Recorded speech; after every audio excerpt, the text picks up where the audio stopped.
해변으로 가요. 1970년대 한국, 여름의 더위가 기차 안에 가득하다. 창문을 통해 들어오는 뜨거운 공기와 함께 기차는 느릿느릿한 속도로 선로를 따라 나아간다. 통기타를 맨 청년 두영과 서호는 서로의 옆에 앉아 기타의 화음을 타고 흘러나오는 해변으로 가요의 멜로디에 맞춰 노래를 부른다. 별이 쏟아지는 해변으로 가요, 해변으로 가요. 젊음이 넘치는 해변으로 가요, 해변으로 가요. 달콤한 사랑을 속삭여줘요. 그들의 목소리는 기차의 소음 속에서도 선명하게 울려 퍼진다. 두영은 작은 어촌 마을에서 자란 소년으로 바다의 푸른 물결과 하늘의 끝없는 자유를 동경해왔다. 그는 이번 여행이 그 꿈을 이루는 첫걸음이 될 것이라 믿고 있다. 서호는 도시에서 자란 친구로 바다에서의 일주일이 자신이 지쳐있던 일상에서 벗어나는 기회가 되기를 바란다. 두 사람은 각자의 꿈과 열망을 안고 바다에서의 자유로운 일주일을 기대하고 있다. 기차는 점점 속도를 내며 달린다. 창밖으로 펼쳐지는 풍경은 푸른 들판과 구불구불한 강이 어우러진다. 두영은 기타를 치며 노래를 부르고 서호도 그 곁에서 함께 노래를 부르며 웃음을 나눈다. 홍익회 이동 판매대에서 판매원이 큰 목소리로 외친다. 계란이 왔어요. 계란이요. 계란 한 줄과 사이다 하나를 샀다. 망태기 속에 들어있는 삶을 달걀 3개를 껍질을 벗기고 한 개씩 소금에 찍어 나눠 먹었다. 나머지 한 개는 반을 나누려는데 쉽지가 않다. 노른자 위에 반이 잘리지 않아 두영이 다 주고 서호는 나머지를 먹었다. 한 입에 털어 넣으니 목이 맨다. 이 목마름은 칠성사이다 한 모금으로 해소한다. 그들은 바다에서의 시간을 통해 무엇을 얻을 수 있을지, 그리고 어떤 새로운 경험들이 그들을 기다리고 있을지에 대한 기대감으로 가슴이 두근거린다. 기차가 역을 지나칠 때마다 객실에는 다른 사람들로 가득 찼다. 두영과 서호는 바다의 파도 소리와 함께 자유롭게 살고 싶다는 열망에 부응해서 기차가 빨리 갔으면 좋겠지만 그렇지 못하다. 기차 비용 때문에 완행열차를 탔기 때문에 역이란 역은 모두 정차하니 더 늦어진다. 그래도 어떤 역에서는 정차 시간이 길어지기도 했다. 이런 역에는 반드시 뛰어내려 뜨거운 우동 국물을 훌훌 마시며 굵은 국수 가락을 후루루 먹는다. 그리고 단무지 하나를 꾹 씹으면 끝이다. 국물은 간장 냄새가 전부인 것 같지만 그래도 맛있다. 이것이 기차여행의 백미 아니겠는가? 여행이 그들의 인생에 어떤 변화를 가져올지 그들은 아직 알지 못한다. 하지만 한 가지는 확실하다. 그들은 이제 막 시작된 이 여행이 평생 잊지 못할 기억이 되리라는 것을 느끼고 있었다. 해변에 도착한 두영과 서호는 바다의 푸르름과 시원한 바람에 감동하며 기차에서의 피로를 싹 날려보낸다. 햇살이 반짝이는 모래사장에서 그들은 서로의 존재를 확인하며 새로운 여행의 시작을 만끽한다. 바다의 파도 소리는 그들의 귀에 즐거운 음악처럼 들려오고 두 사람은 해변의 매력에 빠져든다. 해가 지고 해변은 따뜻한 노을빛으로 물들기 시작한다. 두영과 서호는 모닥불을 피우기로 하고 주변에서 만난 여행자들과 함께 나뭇가지를 모은다. 모닥불이 타오르자 그들은 통기타를 꺼내어 노래를 부르기 시작한다. 술 마시고 노래하고 춤을 춰봐도 가슴에는 하나 가득 슬픔뿐이네. 무엇을 할 것인가 둘러보아도 보이는 건 모두가 돌아앉았네. 자 떠나자 동해바다로. 3등 완행열차 기차를 타고 송창식의 고래사냥을 목이 터져라 불렀다. 주변의 사람들도 하나둘 모여들고 서로의 이야기를 나누며 웃음소리가 해변에 퍼진다. 이때 두영은 그들 중 한 여인을 발견한다. 그녀의 이름은 지수. 그녀의 눈빛은 맑고 상냥한 미소를 지니고 있다. 지수는 따뜻한 성격으로 주변 사람들에게 자연스럽게 다가가며 모닥불 주위의 분위기를 더욱 화기애애하게 만든다. 두영은 지수와 자연스럽게 이야기를 나누기 시작한다. 그들은 서로의 꿈과 청춘에 관해 이야기하며 바다에 대한 공감과 사랑을 나눈다. 지수는 어릴 적 바다에서 보낸 추억을 이야기하며 두영은 그녀의 이야기에 깊이 공감한다. 바다에서의 시간은 언제나 특별해요. 이곳에서는 모든 것이 가능하니까요. 지수가 말했다. 두영은 모든 것은 무엇을 말하나요? 응수하며 그녀의 말에 공감하고 깊이 끌려 들어가며 자신도 모르게 마음이 설레기 시작한다. 모닥불의 불빛을 바라보며 두영은 지수에게 자신의 꿈을 자랑하며 구애 작전을 펼치고 있었다. 나는 언젠가 음악으로 사람들을 감동하게 하고 싶어. 바다에서의 이 순간도 내 음악의 새로운 시발점이 될 수 있기를 바라지. 지수는 그의 꿈과 희망을 진지하게 들어주며 자신의 이야기도 나눈다. 그녀는 어릴 적 가족과 함께 바다에 놀러 갔던 기억을 떠올리며 그곳에서 만난 한 노인의 이야기를 들려준다. 그 노인은 항상 바다의 소리를 듣고 그 소리로 인생의 지혜를 얻었다고 한다. 그 노인은 바다의 파도가 우리의 삶과 같다고 했어요. 때로는 잔잔하고 때로는 거칠지만 결국에는 모두가 그 흐름을 따라가야 한다고 지수가 말했다. 두영은 그녀의 말에서 깊은 감명을 받으며 지수 마음에도 파도가 일어나 자기와 인연을 맺어주었으면 좋겠다고 말하며 지수의 반응을 기다렸다. 그리고 그 마음이 특별할 것을 기대했다. 시간이 흐르면서 두영과 지수는 서로를 더욱 관심을 쏟기 시작했다. 그들의 대화는 길어졌고 깊이는 더해갔다. 모닥불의 불꽃이 하늘로 올라가듯 그들의 마음도 점점 불길이 커지는 것으로 보였다. 두영은 지수의 따뜻한 성격과 배려의 마음에 깊이 매료되고 있었고 그녀와 함께하는 시간을 들뜬 마음으로 더할 나위 없이 즐겁게 느껴졌다. 밤이 깊어지고 모닥불이 꺼지니 하늘의 별들이 더욱 빛나기 시작할 때 두영은 지수에게 조심스럽게 손을 내민다. 우리 이 순간을 잊지 말아요. 지수는 그의 손을 잡으며 미소로 화답한다. 그들의 두 손이 맞닿는 순간 두 사람의 마음속에 서로를 향하는 특별한 연결고리가 생겨난 것이다. 그리고 이 둘은 그 손을 잡고 해변의 끝을 향해 걷기 시작했다. 어둠 속에 사라진 이들의 데이트는 두영의 손이 이끌었고 분위기는 지수가 맞장구 쳤다. 은근히 서로 밀치기도 하고 손으로 상대를 슬쩍 만지기도 했다. 모든 스킨십은 서로의 간격을 줄이고자 하는 노력이지만 서로 싫지 않은 행동이었다. 해변 끝에 도착한 두영과 지수는 모래사장에 철퍼덕 앉았다. 그렇게 신나게 떠들던 두영이 말수가 줄어들었다. 그리고 조금은 떠듬떠듬 떨리는 목소리로 짧은 말을 이어갔다. 너랑 이렇게 둘이 있으니까 왜 이리 떨리지? 지수는 푸릇하면 가볍게 웃어준다. 그러며 뭘 긴장하고 그래 우리 이제 친구가 됐으니까 편하게 대하자며 달래주었다. 두영이 고백한다. 아주 많이 떨리는 목소리로 떠듬떠듬 말한다. 지수야 너 내 첫 키스의 여인이 되어줄 수 없어?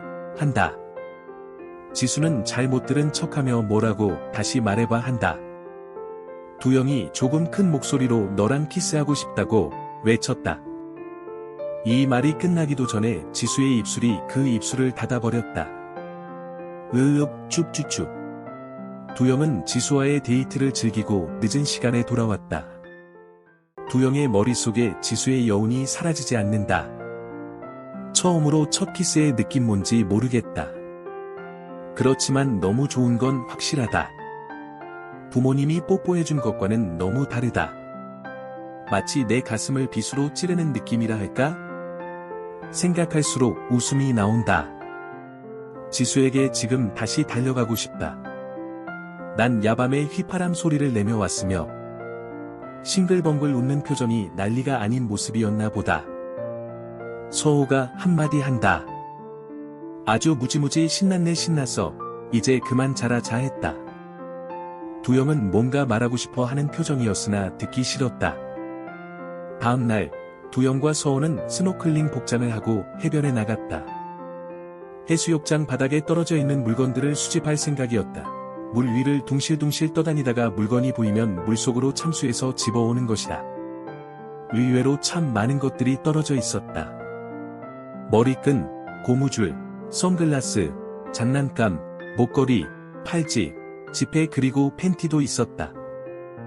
대부분이 파도에 쓸려 산들산들 움직이고 있어 눈에 잘 띄고 찾기도 쉬웠다.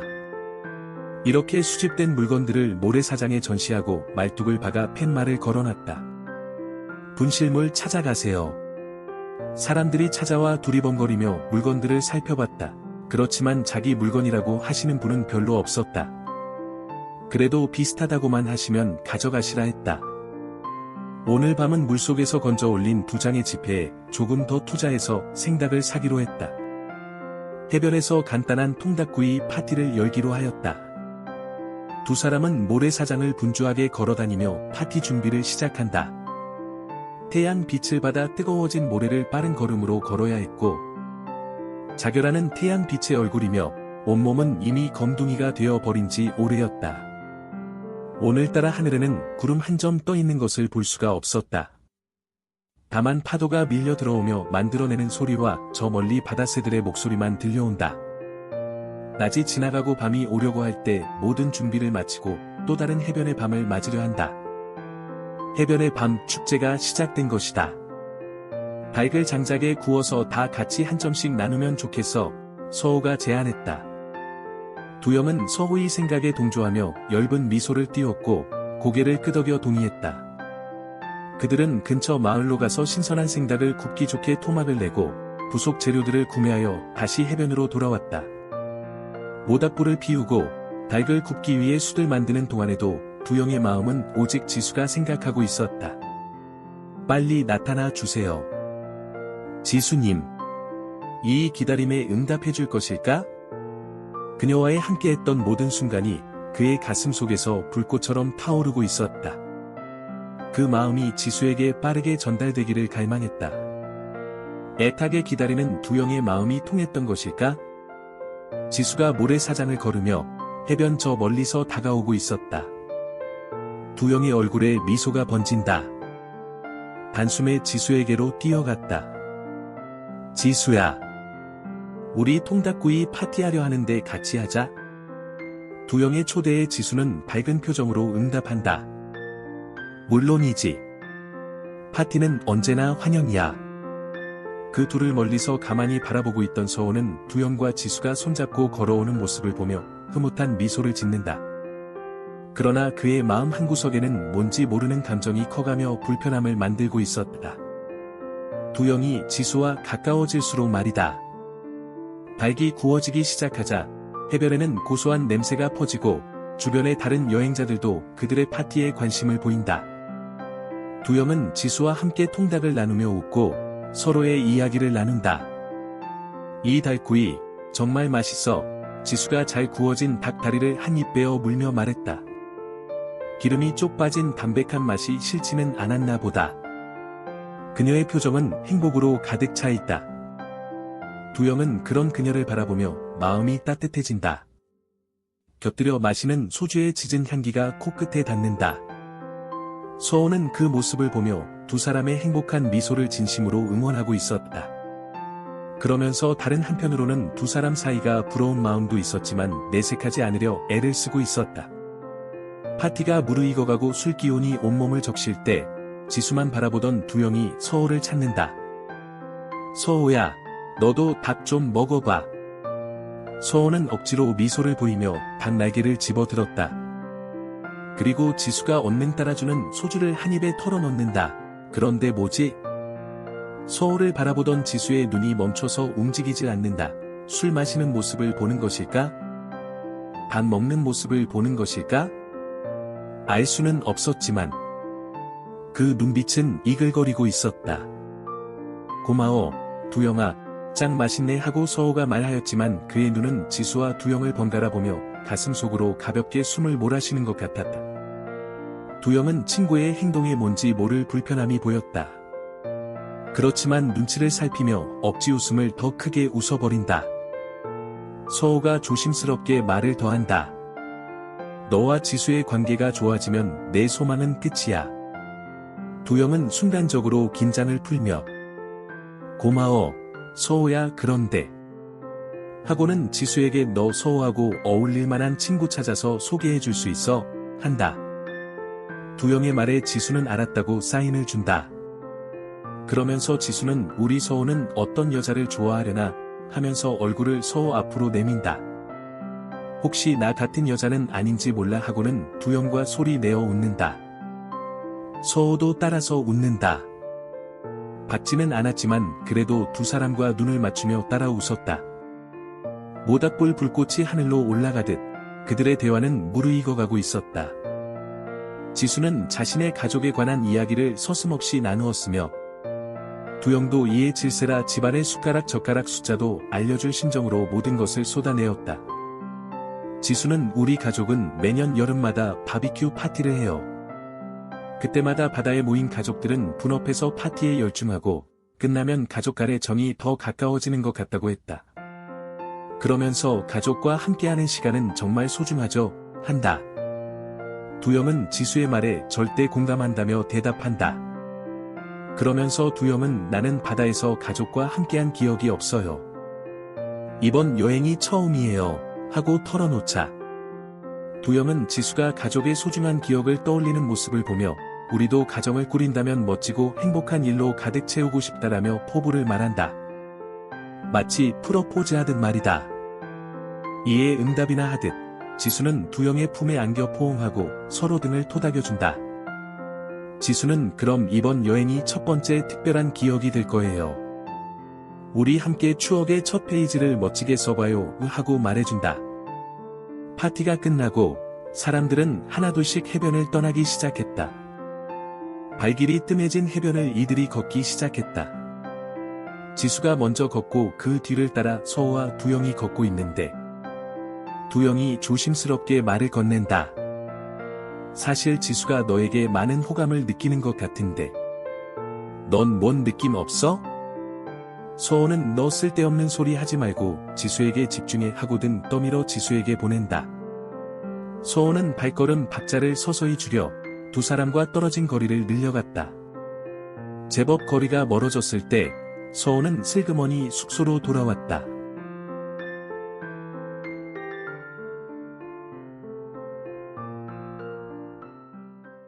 두영과 지수가 서호가 없어진 것을 알았을 때는 이미 시야에서 완전히 사라진 후였다.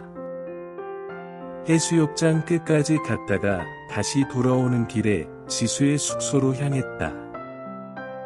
숙소 앞에서 망설이는 두 사람이다. 지수는 두영아. 들어왔다 가. 라고 하고 싶었지만 숙소에는 다른 친구들이 있어 곤란했다. 그렇다고 그냥 가. 라고 하기가 섭섭하고 말이다. 문 앞에서 한참을 오락가락했다. 지수가 숙소 옆 작은 공터로 두영을 끌고 갔다. 공터에서도 두 사람은 쉽게 이별할 기색이 없었다. 둘은 은극, 양극의 자석처럼 철썩 붙었다. 깊은 포옹과 깊은 키스가 서로 엉켰다. 두영이 숨을 격하게 몰아쉰다. 나 못 참겠어. 안 돼 여기서 이러면. 지수야, 멈추지 않는 손이 점점 더 거칠게 파고든다. 지수도 막목 아래로 파고드는 두영의 손길을 더 거부하기 힘들어진다. 막고 있던 지수의 손에 힘이 빠지고 두영이 손이 자유로워질 때 다시 지수의 입술을 덮어오는 두영이다. 숨이 막혀 호흡이 곤란하다. 이제 지수도 더는 방어할 수 없다고 느낄 때 두영이 반바지를 끌어내린다. 지수는 바지를 꽉 잡으며 안 돼 두영아 제발 한다. 그런데 갑자기 하는 어른의 기침 소리가 들렸다. 우리는 깜짝 놀라 후다닥 떨어져 뒤돌아봤다. 요즘 것들은 찌찌찌 어르신이 한 말씀 하시며 혀를 차신다. 두영이 고개 숙여 죄송합니다. 했다. 쑥스러움과 원망이 교차했다. 우리는 그냥 마주보며 한참을 웃었다. 그리고 내일 해변에서 보기로 약속하고 헤어져야 했다. 밤늦게 두영이 돌아왔을 때 기다리던 서호는 모닥불 앞으로 두영을 부른다. 서호는 무슨 중대 결심이라도 한 듯 조심스럽게 말을 꺼내려 한다. 두영아 지수는 잘 들어갔어?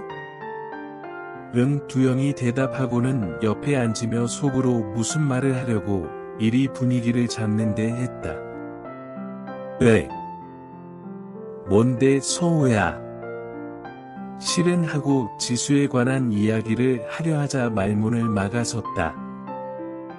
서호야 미안하지만 지수에 관한 이야기라면 다음에 하면 안 되겠냐? 그 말을 듣고 머뭇거리던 서호는 결국 더 말을 이어가지 않고 알아서 하고 맺었다. 두영의 마음은 지수와 사랑의 깊이를 더 깊게 하는데 초점이 맞춰져 있었고, 서호와의 우정은 어떠한 상황에도 변할 수 없다는 것을 충분히 인식하고 있었다. 그는 지수에게 점점 빠져드는 상황에 지금보다 더 좋은 관계로 어떻게 발전시킬지 고민만 커졌고, 서호에게도 의견을 구하였다. 여자의 마음을 사로잡을 비책이 있으면 알려줘. 이미 자신의 마음은 지수의 수렁에 깊이 빠져 들어가 있음을 주체할 수 없었다. 두영은 서호와 남은 술을 나눠 마시며 은근히 떠보는 말은 던졌다. 너는 지수를 어떻게 생각해? 서호는 애매한 대답을 내놓는다. 좋은 여자. 아니 맘에 드는 여자. 그보다 영혼끼리라도 함께 하고픈 여자. 뭐야 너도 지수 진짜 좋아하는 거야? 좋아하면 뭐하냐? 지수 옆에는 내가 지키고 있는데. 그럼 내가 없으면 내가 지수를 더는 이야기를 하지 않았다. 둘은 서로의 잔을 부딪히며 호탕하게 웃었다. 그리고 마지막 건배를 했다. 우리의 변함없는 우정이여 영원하라. 청춘이 무엇인지, 청춘이 뭐 그런 것인지 알 수는 없지만 그래도 이 청춘이 좋다. 바다에서 부는 바람이 어디서 왔는지 모르지만 저 바람은 먼 세상을 다 돌아보며 세상 사람들 모두를 만나봤을 것 같다. 아, 저 바람이 부럽다. 그리고 우리는 깊은 밤 파도 소리를 자장가 삼아 잠속에 빠져들었다. 다음 날 아침 날이 밝았다. 해변은 상쾌한 바람과 함께 새로운 에너지를 뿜어내고 있다. 두영과 서호는 세면 도구를 챙겨서 샤워장으로 향했다. 늦은 아침이었지만 세면장에 들어가는 줄은 길게 늘어서 있었다. 모래 위 엉성한 비닐 천막으로 칸을 막아 만든 샤워장이다. 그래도 남자와 여자의 샤워장을 분리해 놓았다. 우리는 함께 들어갔고 옆 샤워장에는 여자들이 샤워하고 있었다. 목소리는 다 들리고 더구나 누가 만들어 놓았는지 알 수 없지만 작은 구멍도 하나 있었다. 남자들은 다른 사람들 눈치를 보며 옆방을 훔쳐볼 수도 있었다. 이런 호기심을 참아넘길 두려움이 아니었다. 눈을 그곳에 가져다 댔다. 비눗물에 온몸을 페인트 칠하듯 한 여성의 몸 일부를 보았나 보다. 와, 죽인다. 하면서 나를 오라고 손짓을 한다. 그러자 서호가 두영의 등짝을 쫙 때렸다. 그만 그럼 안 되지. 그건 도적질이야. 미안 빠르게 사과한다. 우리는 해변으로 걸어오는 길에 검정 고무 튜브를 빌려왔다. 일반 자동차 튜브에 바람을 넣고 그 위에 페인트로 상호를 적어놓은 것이다. 특별히 물놀이 할 기구가 없었기에 아주 유용하고 인기가 있는 것이었다. 바다에 던져놓고 엉덩이를 걸쳐놓기도 하고 팔에 끼고 매달리듯 하기도 했다. 바다에 둥실둥실 떠다니며 빙글빙글 돌며 물놀이하는 재미가 있었다. 너무 오래 튜브를 타고 있는 것 같으면 큐브를 뒤집어 빼앗아 물속에 빠지게도 했다. 그러다 주변에서 배구공으로 수중 축구하는 팀에 합류하여 놀았다. 오후에는 파도가 높아 수영이 금지되었다. 바람에 펄럭이는 그늘막 텐트 아래 두영과 서호는 고스톱 한 판으로 점심 내기를 했다. 서호가 져서 중국 요리집에 달려갔다. 점심으로 자장면 2개의 짬뽕 국물, 야끼 만두 그리고 수류탄 모양의 동에 고량주를 주문했다. 우리는 야끼 만두 하나에 조그만 고량주 잔을 2잔을 마시는 것이 불문율이었다. 가난한 청춘들의 안주 사용법과 같은 것이었다. 그래도 독한 술이 목구멍을 따라 내려가면 찌르리했고 짬뽕 국물에 양파 한쪽 떠서 마시면 그 맛이 최고였다. 마지막으로 야끼만두 반쪽을 베어 먹고 남은 반쪽은 접시에 고이 모셔두고 또 한 잔을 따르게 한다. 우리는 이렇게 고량주를 각 1병씩 맛있게 먹고 어깨동무의 노상 반가하며 돌아왔다. 낮술 때문인지 피곤했는지 우리 둘은 매트 바닥에 누워 실신한 듯 늘어지게 낮잠을 자고 일어났다. 해가 떨어져 바다 끝에 걸려있는 시간이었다. 파도는 일렁거리고 있었지만 그래도 바람은 잔잔해졌다. 두영과 서호는 나무를 모아 모닥불을 준비했다. 주변으로 여행객들이 몰려든다. 옆에서 여행자들과 함께 둘러앉아 기타 치고 노래하며 음악과 함께 흥을 돋우고 함께 손뼉 치고 노래하니 해변의 분위기는 한층 더 활기차게 끌어올라갔다. 물론 오늘도 지수가 참석했다. 자, 준비됐지? 서호가 외치자 모두가 기대에 차서 고개를 끄덕인다. 수건 돌리기 게임이 시작되었다. 동그랗게 모여 앉은 다음 순례를 정하고 다 같이 노래를 부른다. 순례는 수건을 들고 자신의 자리에서 일어나 둘러앉은 참가자들의 등 뒤를 돈다. 순례는 돌다가 몰래 한 학생의 등 뒤에 수건을 놓고 계속 돈다. 앉아있는 참가자들은 손을 뒤로 더듬어 혹시 수건이 자신의 뒤에 떨어져 있는지 확인한다. 수건이 있으면 그 참가자는 수건을 들고 순례를 쫓아가는데 이때 순례라 재빨리 그 참가자의 자리에 앉는다. 만일 수건이 자신의 뒤에 있는 줄 모르고 있다가 순례에게 잡히면 벌칙을 받고 순례가 된다. 만일 순례를 잡으려 하는데 참가자들의 노래가 끝나면 둘은 공동으로 벌칙을 수행해야 한다. 벌칙 수행이 끝나면 다시 순례를 한다.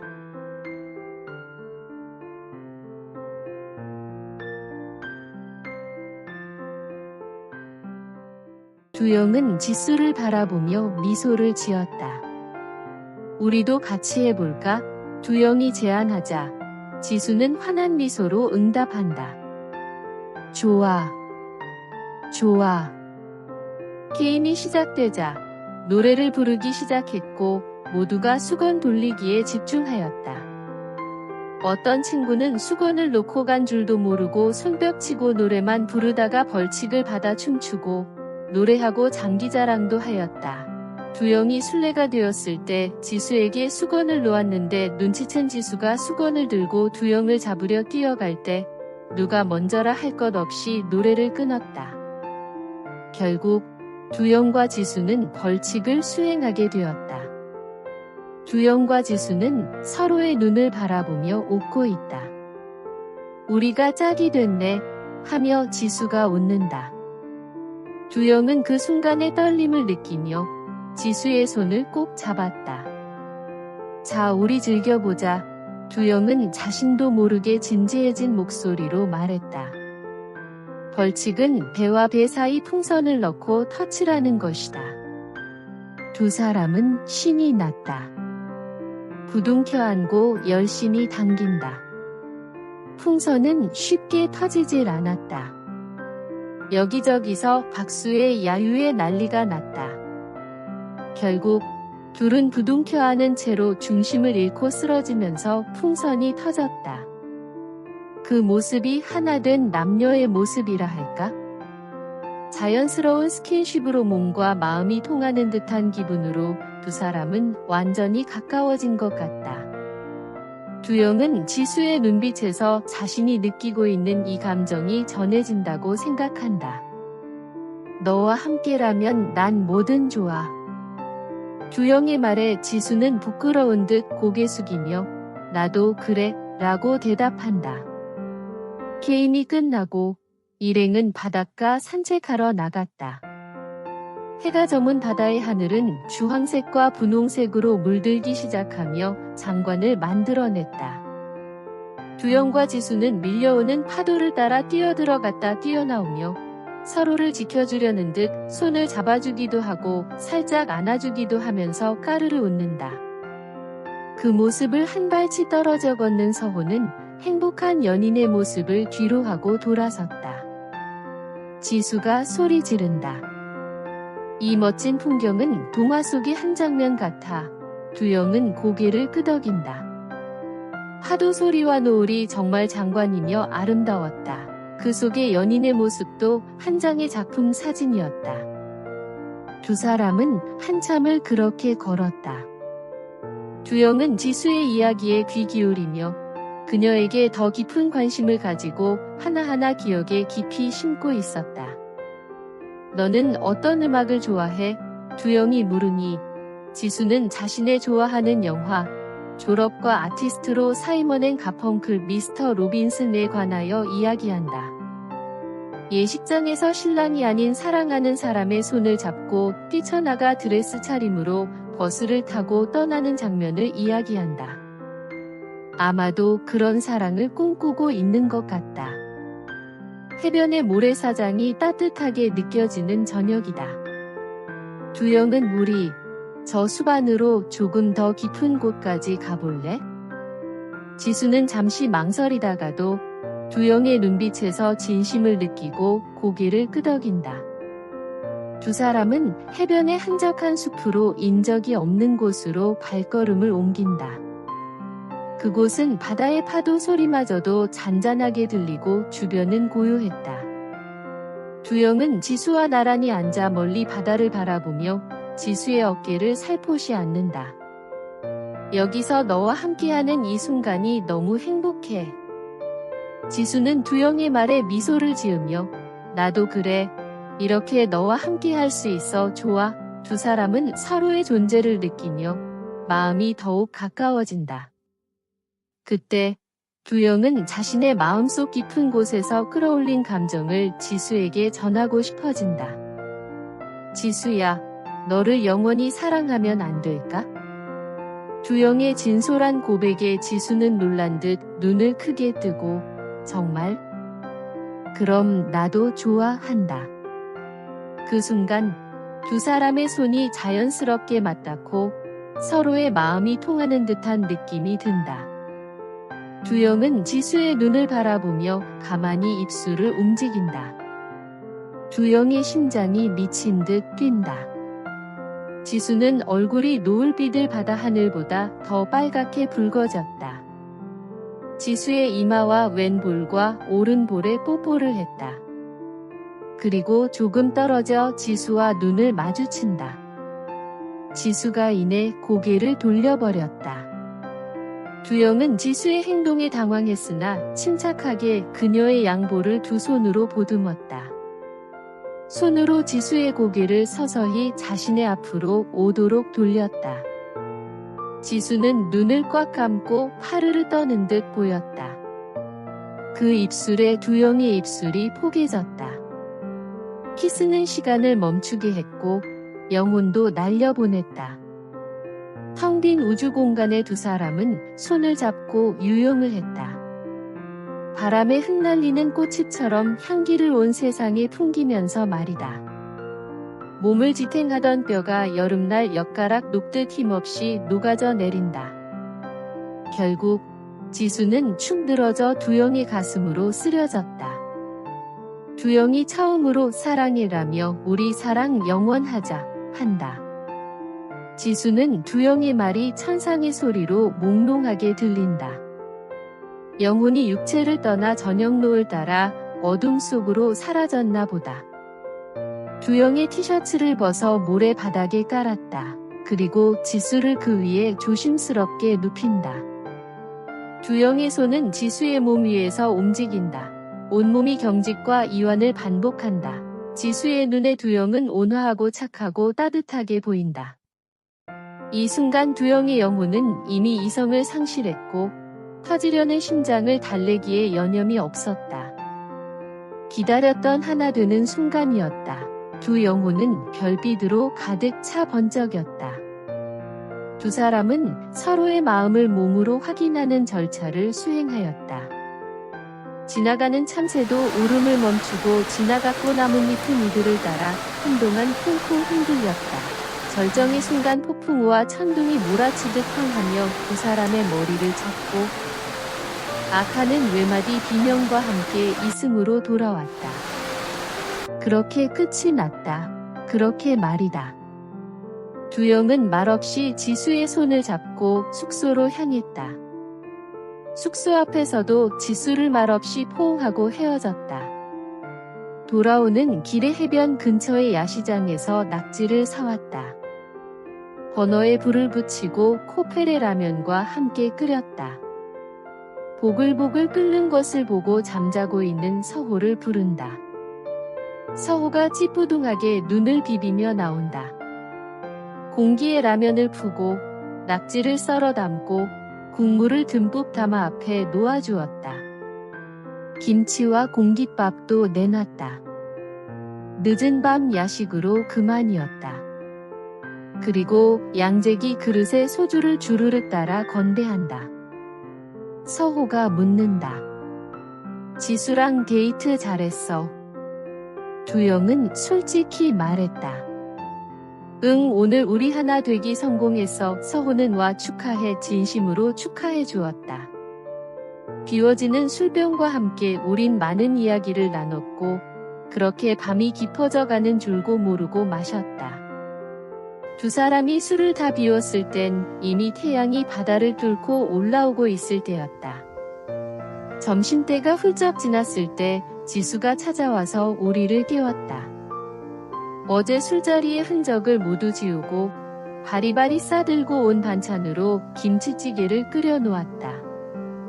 수저를 들어 국물을 한 숟가락 떠 호로록 먹어본다.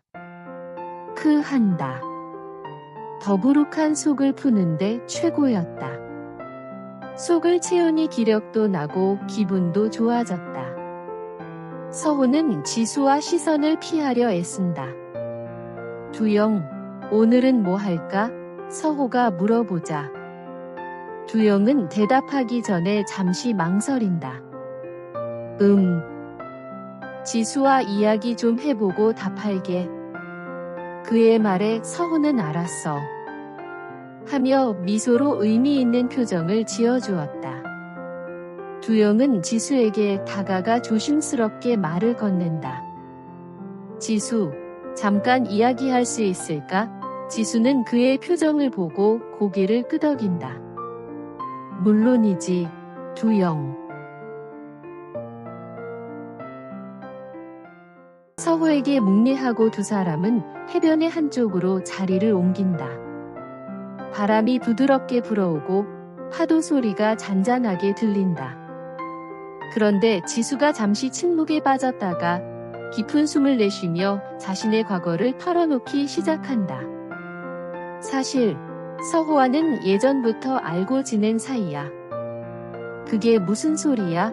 두영이 깜짝 놀라서 말을 더듬었다. 들어봐, 우리가 처음 만난 건 고등학교 때였어. 그때 시를 쓰는 동아리에서 함께 활동하면서 가까워졌었지.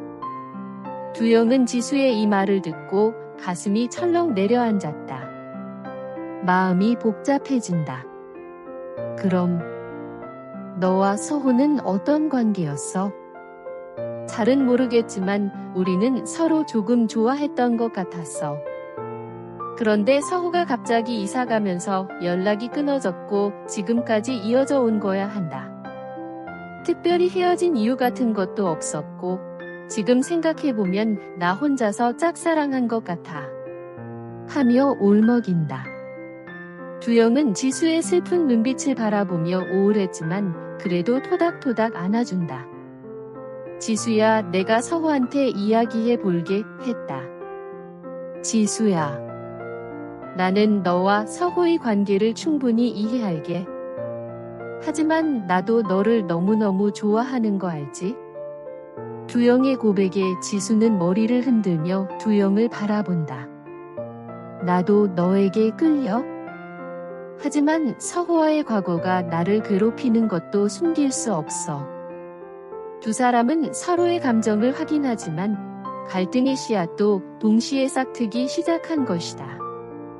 두영은 서호와의 우정과 지수와의 사랑 사이에서 갈등하게 된다. 나는 너와 서호 둘 다 소중해. 하지만 이렇게 되면 안 될 것 같아. 지수는 두영의 말에 고개를 숙이며 고민에 잠긴다. 내가 두 사람과 함께 공존할 수 있을까? 서호와의 관계는 이미 단절되어 있었어. 큰 문제는 없다고 생각해. 하지만 난 솔직히 너에게 이 말을 해야 하였기 때문에 말을 꺼낸 거야. 그렇지만 나도 너를 잃고 싶지 않아. 그 순간 두영은 지수의 눈에서 불안함과 갈등을 느낀다. 지수야, 나도 너를 사랑하지만 서호와의 우정도 소중해. 그러니까 걱정하지 마. 내가 다 알아서 정리해 볼게. 우린 더 이상 이 이야기를 꺼내지 않았다. 그날 저녁, 세 사람은 함께 모여 저녁을 먹기로 한다. 왠지 모를 어색한 분위기에 서호는 두 사람의 눈치를 보고 있다. 두영은 지수의 눈치를 보고 지수는 두영의 눈치를 본다. 서호는 잘못한 것도 없으면서 괜히 죄지은 사람처럼 머쓱해한다. 결국 서호가 말문을 연다. 뭐야, 왜 이렇게 분위기가 썰렁해? 하면서 주머니에 손을 꼭 집어넣고는 밖으로 나가려 한다. 두영이 지수의 눈치를 힐끗 보더니 소리친다. 서호야, 너 왜 지수에 관한 이야기를 숨겼어? 했다. 서호는 나가려고 잡았던 문고리를 턱 내려놓는다. 잠시 말없이 얼음이 되었다. 두영이 한마디 더 한다. 지수가 너와의 관계를 다 말해줬어. 그래도 서호는 말없이 얼음 상태이다. 여기에 지수가 말을 더한다. 서호야, 난 지금까지 너를 잊지 못했고 여기서 너를 만났을 때 숨이 멎는 줄 알았어. 이렇게 호소했다. 더는 피할 수 없었는지 서호가 뒤돌아서며 말문을 열었다. 해변에서 지수를 봤을 때 나도 기뻤지만 내색할 수 없었어. 더구나 두영이 지수를 바라보는 표정이 너무 진지해 실망을 주고 싶지도 않았거든. 지수가 나를 어떻게 생각하고 있는지도 몰랐으니 당연하지. 그리고 난 진심으로 두 사람이 잘 이루어지길 바래서 했다. 솔직히 지수가 알지는 모르기만 관심은 있었는데 함께 동아리 활동을 하던 선배 민철이 형 때문에 마음을 접었었다 한다. 이 말에 지수는 그 형이 나에게 여러모로 잘해주고 관심을 끌려 했었던 건 알아? 그렇지만 난 그 형에게 전혀 관심이 없었어 한다. 서훈은 말없이 이 말을 듣다가 아무튼 지금은 다 지난 일인데 왜 인제 와서 재론하는지 모르겠다. 하며 불쾌한 마음을 표현했다. 지수는 난 그냥 두영에게 숨길 이야기는 아니라서 말을 꺼낸 것뿐이야. 두영이 끼어든다. 난 솔직히 두 사람이 깊은 무언가가 있는 줄 알았어. 서호는 나로 인해서 지수와의 관계가 소연해지는 것은 원치 않는다. 이 말에서 두영은 대답을 못하고 우물쭈물한다. 지수는 우리는 서로를 이해할 수 있을 거라고 생각해 라고 말하며 서호와는 좋은 친구로 지낼 수 있을 것 같아. 두영만 이해해준다면 말이야. 그 말을 듣는 두영과 서호는 자신들의 마음속에 각오를 다지는 모습이었다. 그 순간 두영은 지수의 손을 잡고 우리의 관계가 이렇게 복잡해지면 결국 모두 아프게 될 거야 라고 말한다. 서호는 두 사람의 모습을 보며 마음속의 불편함이 커져만 간다. 나는 너희 둘을 잃고 싶지 않아. 그러니까 둘이 행복하길 바래. 서호의 말에 두영과 지수는 서로를 바라보며 멍하니 넋을 놓아버린다. 마지막으로 서호가 정리한다. 이 순간부터 과거 이야기는 잊고 더 이상 거론하기 없기다. 이렇게 세 사람의 갈등은 정리되는 듯했다. 시간이 지날수록 세 사람은 서로의 감정을 점검하며 대화를 이어간다.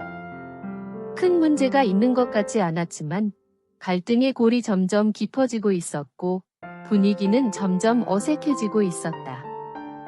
지수는 둘과 함께 공존하기 위해 노력했다. 하지만 이 선택이 비극의 씨앗이 될지도 모른다는 생각은 못했을 것 같다. 그래도 두영은 지수의 결정을 받아들여 불편한 마음을 내색하지 않으려 했다. 그러면서 지수의 관계에 이상이 생길까 불안해했다. 세 명이 함께하는 자리에서는 언제나 경계하는 말과 표정 그리고 행동이 엿보이기 시작했다. 결국 서호는 두 사람 사이에 존재하는 것이 문제만 일으킬 것 같아 불편하다고 생각했다. 지수가 잠시 자리를 비운 사이 서호에게 두영은 조심스럽게 말을 건넨다. 서호야, 나도 진지하게 이야기할 게 있어. 서호는 두영의 굳은 표정에 고개를 끄덕이며 그래, 무슨 이야기라도 들을 준비가 되어 있어? 라며 말을 재촉한다. 사실 나가 지수를 너무너무 좋아하는 것 알잖아. 서호는 침착하게 대답한다. 그래, 나도 알고 있어. 두영은 서호의 반응에 안도감을 느끼며 계속해서 이야기한다. 하지만 나는 너와의 우정도 소중해. 그래서 어떻게 해야 할지 모르겠어. 서호는 너의 감정을 진심으로 이해해. 나도 지수를 좋은 분이라 생각해. 그리고 우리의 우정도 중요하지. 그래서 나도 많은 생각을 해봤고 이제야 결론을 내렸어. 내 생각에는 두 사람을 위해 너랑 나 이제는 좀 떨어져 지내는 것도 괜찮을 것 같아 하고는 주섬주섬 가방을 챙겨 들고 방문을 열고 뛰쳐나갔다. 서호야, 서호야 부르며 두영이 따라 나섰지만 소용없었다. 서호는 어둠 속으로 자취를 감춰버렸다. 잠시 뒤 지수가 다가오며 웬일이야? 하고 묻는데 대답을 못하고 방으로 들어왔다. 이 상황을 알게 된 지수는 다그친다. 어떻게 된 일이야? 하고는 입고 왔던 추리닝을 걸쳐 입고 뛰쳐나간다. 두영이 팔을 잡아 끌면서 잠깐만 앉아서 이야기 좀 해 했지만 지수는 뿌리치고 뛰쳐나갔다. 두영이 지수의 행동에 더 이상 말리지 못하고 주저앉았다. 지수의 판단에는 지금 시간이면 막차가 끊겨 차편이 없어 해변을 벗어날 수는 없을 거라는 확신이 있었다. 그러면서 지금 서호를 놓치면 영원히 못 볼 것 같다는 생각을 했다. 지수는 서호를 찾기 위해 주변의 숙소를 하나씩 뒤져나갔다. 혹시 조금 전에 저희 또래 남자가 혼자 방 잡은 분 있나요? 이 집 저 집 탐문을 해갔다. 결국 한 숙소에서 서호 같다고 주인 아주머니가 귀뜸해준다. 조심스럽게 그 방으로 향했다. 마루 앞에 놓여 있는 신발이 서호인 걸 확인했다. 문을 확 열까 하다가 꾹 참고는 아주머니에게 살짝 이 친구 못 나가게 잡아줘요 부탁드리고 가까운 상점에 뛰어가 소주와 안주를 사들고 왔다. 방문 앞에 잠시 심호흡을 하고는 그 방문을 확 열고 쳐들어갔다. 비스듬히 이불과 베개에 기대고 누워 흑백 TV를 보고 있던 서호가 놀라 일어난다. 아니, 여기는 어떻게 왔어? 지수는 말없이 안주를 펼쳐놓고 소주를 잔에 따랐다. 한잔하면서 이야기하자. 침울하고 어색한 침묵의 시간이 분위기를 무겁게 누르고 있었다. 술 기운이 몸을 느슨하게 만들어줄 때가 되었을 때 지수는 말없이 서호의 손을 잡으며 고마워 서호야 한다. 근데 나 왜 이렇게 힘들지? 지수는 혼자서 넋두리하듯 속마음을 말했다. 두영이 착하고 좋은 친구야. 그리고 너희들 잘 어울리는 것 같아. 잘 됐으면 좋겠어. 그런데 지수는 아무 말 없이 서호를 물끄러미 바라봤다. 그리고 소주만 연거푸 마셨다. 그러다 서호를 빤히 쳐다보며 나 너에게 소원이 하나 있어 꼭 들어줬으면 해? 뭔데? 이 하고 말하는 순간 지수는 쏟아져 내렸다. 처음이자 마지막으로 나를 한 번만 안아줘 이렇게 말하고 품으로 파고든다. 지수를 가슴에 안은 서호는 격한 감정이 무너지며 눈물이 주르륵 흐른다. 그리고 혼자 지난 날을 생각한다. 항상 옆에 안고 싶었지만 어쩔 수 없이 떨어져 있어야만 했던 상황들 그리고 그때의 심정. 지수가 시 낭독을 할 때 천사의 목소리라 생각하고 푹 빠져서 듣던 생각. 선배들에 둘러싸여 나는 항상 먼발치에서 발만 동동거리며 마음 졸였던 생각. 내 꿈속에 찾아와 천몽정을 하게 했던 생각들이 주마등처럼 흘러갔다. 잠시 머물렀던 서호는 지수야. 난 너에게 상처를 줄 수 없어 라며 밀어내자 지수가 강력 반발하며 더 깊이 파고든다. 여자가 진심으로 원하는데 받아주지 않는 건 차라리 죽으라는 거야. 서호야 술에 취한 듯 말하고 있는 그 눈빛이 가련하다. 정말 여자의 마음을 정말 모르겠다. 나 또한 내 말과 내 행동이 내 맘이 아니라는 것을 나는 알고 있었다. 진심으로 나도 이런 지수가 싫지 않다. 지수는 방바닥에 깔린 요 위에 가만히 누웠다. 그 모습이 매우 아름답다. 그렇게 열망했던 여인이었고 그렇게 가까이 앉아보고 싶었던 그 여인이 지금 내 눈앞에 누워있다. 그리고 살포시 눈을 감고 무장해제되어 내 손길을 기다리고 있다. 참을 수 없는 상황이다. 이 순간 두영이도 모두 아무 생각할 여유가 없다. 난 널브러져 있는 술병과 안주 부스러기들을 방 한구석에 밀어놓고 그녀 옆에 자리하고 앉았다. 지수는 그새 잠이 들었는지 잠든 척하는지 미동도 하지 않고 고르게 숨만 쉬고 있다. 발치에 있던 야른 이불로 가슴까지 덮어주고 전등 스위치를 껐다. 어둠 속 달빛이 어스름 우리를 비추고 있었다. 그녀 그 옆에 나란히 누웠다. 지수는 몸을 뒤척이며 나에게로 다가온다. 난 왼팔을 뻗고 지수의 머리를 살짝 들어 팔베기해 주었다.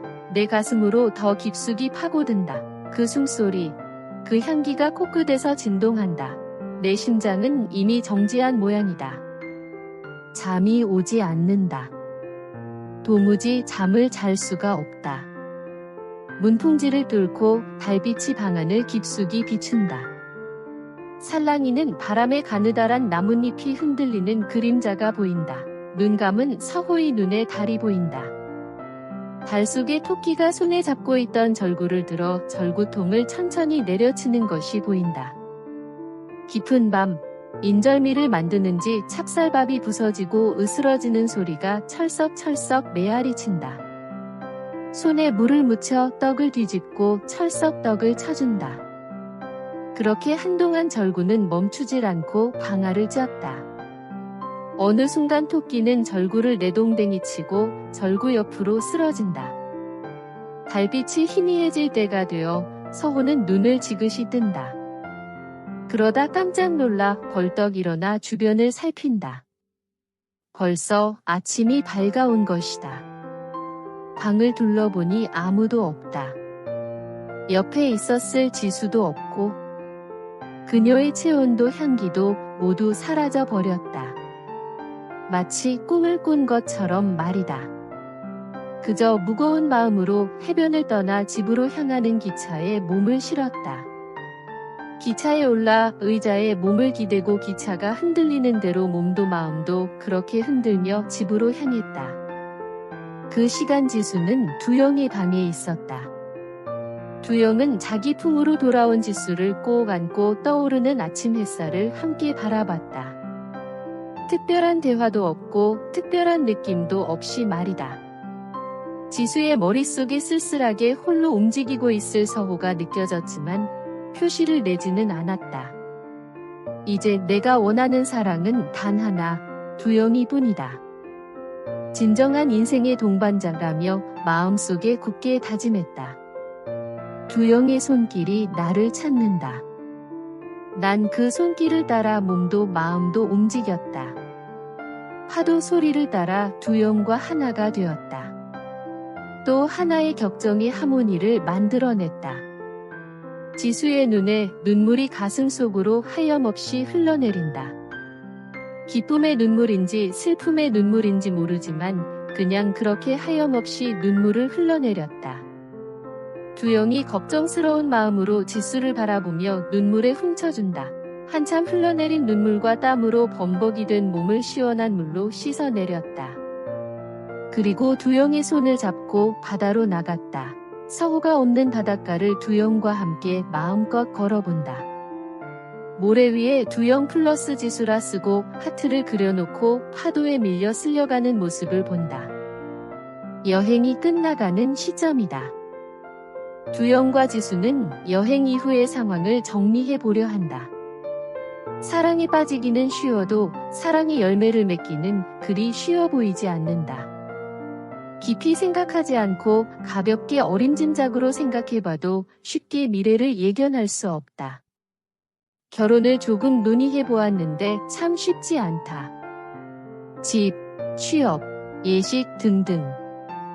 결론을 그냥 둘이 맨몸으로 동거로 시작했으면 좋겠다가 결론이었다. 어른들이 들었으면 난리 날 일이다. 특히 지수의 부모는 무척 보수적이었기 때문에 더욱 그렇다. 그래도 알콩달콩 함께하게 될 시간을 생각하며 행복하게 웃었다. 하하하, 꽤나 유쾌한 기분다. 이번 여행에서 자기를 만나 참 많이 행복하다. 지수가 말을 꺼내자 두영은 고개를 끄덕인다. 두 사람은 하루 더 연장해서 여행을 즐기고 싶었으나 일행들 때문에 불가하여 귀가를 결정했다. 기차역에서 지수는 하행선, 두영은 상행선이다. 참 기구한 운명인 것 같다. 잠시 대합실에서 이별이 아쉬워 좌불안석이다.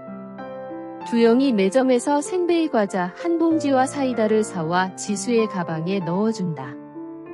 가면서 심심하면 먹어. 지수는 담담한 표정으로 알았어 하며 받았지만 두영을 바라보는 눈은 이미 촉촉이 젖어 있다.